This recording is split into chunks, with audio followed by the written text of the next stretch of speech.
আসসালামু আলাইকুম সম্মানিত দর্শক, আমি মোহাম্মদ মেহেদি হাসান, একজন উপসহকারী কমিউনিটি মেডিকেল অফিসার, বিদ্যালয় স্বাস্থ্য কেন্দ্র।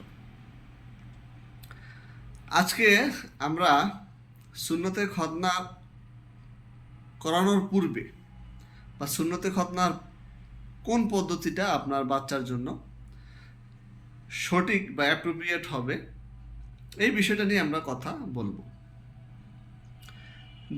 যেমন আজকে আমাদের সমাজে বা আমাদের দেশে একটা প্রচলিত একটা নতুন একটা আইডিয়া আসছে বা খতনা পদ্ধতি আসছে, যেটা হচ্ছে আল ইসলাম ডিভাইস পদ্ধতি।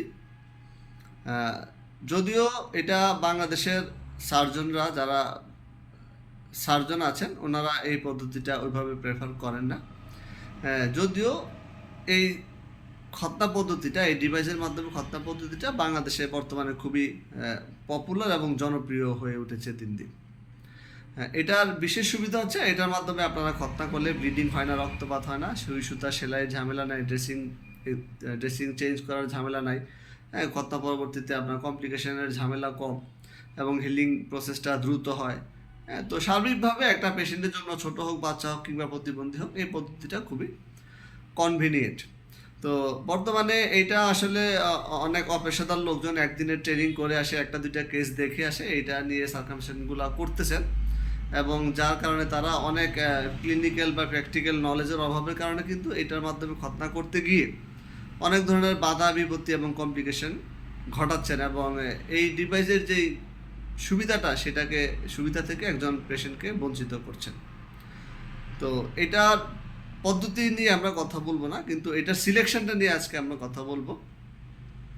যেমন কিছু কিছু পেনিসের সাইজ, শেপ, আকৃতি এমন আছে যার কারণে সব পেনিসের ক্ষেত্রে এই আলিসক্ল্যাম ডিভাইসটা অ্যাপ্রোপ্রিয়েট নাও হতে পারে। যেমন আমি আপনাকে যদি বলি, যাদের মাইক্রো পেনিস আছে, অর্থাৎ পুরুষাঙ্গের সাইজ ছোট, বা যাদের ইনগাউন পেনিস আছে, যা পেনিসটা আপনার আমাদের যে সিম্ফাইসিস পিউবিস আছে, যে জায়গাটাতে পশম ওঠে, এই জায়গায় অতিরিক্ত পরিমাণ ফ্যাট বা অতিরিক্ত পরিমাণ চর্বির দলা বা মাংস থাকার কারণে পেনিসটা ইনগ্রাউন্ড বা ভিতরের দিকে ঢুকে আছে এরকম মনে হয়। ঠিক আছে, এই ধরনের পেশেন্টের ক্ষেত্রে কিন্তু আপনার এই আলিসক্ল্যাম ডিভাইস পদ্ধতি অ্যাপ্রোপ্রিয়েট নয়।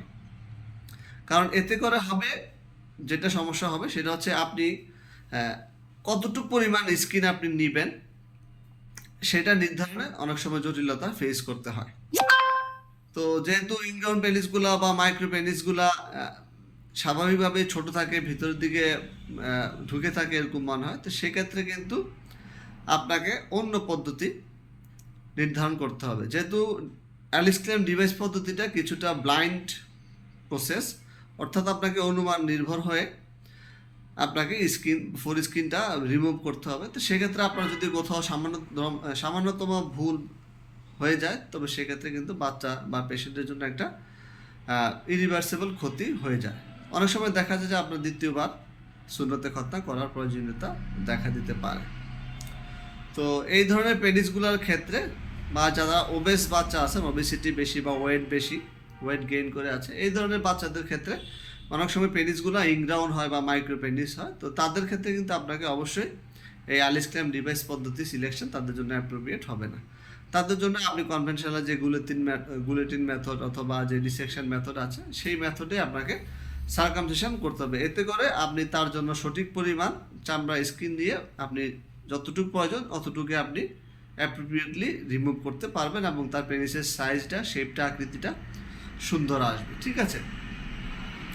আবার আপনি দেখা যাচ্ছে যে যাদের, আমরা এর আগে একটা ভিডিওতে আলোচনা করেছি, যাদের মুন্ডুটা, গ্ল্যান্স পেনিসটা একদম ফোর স্কিন দ্বারা আবৃত হয়ে আছে, অর্থাৎ পিন পয়েন্ট ওপেনিং মনে হচ্ছে, যেটাকে মিটাস ফাইমোসিস বলা হয় বা কমপ্লিট ফাইমোসিস বলা হয়, তো বা প্যারাফাইমোসিস বলা হয়। এই ধরনের পেশেন্টের ক্ষেত্রে কিন্তু আপনি আলিসক্ল্যাম ডিভাইসটা চুজ করতে পারেন। এতে করে আপনার পেনিসের নতুন গ্ল্যান্স ওপেনিং হওয়ার কারণে যেই জ্বালা পোড়া বা যেই চুলকানি ভাবটা ফিল হতে পারে, এটা আপনি অ্যাভয়েড করতে পারবেন। আপনি খুবই কমফোর্টেবলি অ্যালিসক্ল্যামের মাধ্যমে এই সার্কামসিশনগুলো করতে পারবেন। অর্থাৎ সুস্থ, স্বাভাবিক এবং সাধারণ সাইজের যে পেনিসগুলো আছে, ছোট কিংবা বড় কিংবা প্রতিবন্ধী, তাদের জন্য আপনি অ্যালিস্ট্যাম ডিভাইসটা সিলেক্ট করতে পারেন। এটা তাদের জন্য ভালো হবে, কনভিনিয়েন্ট হবে।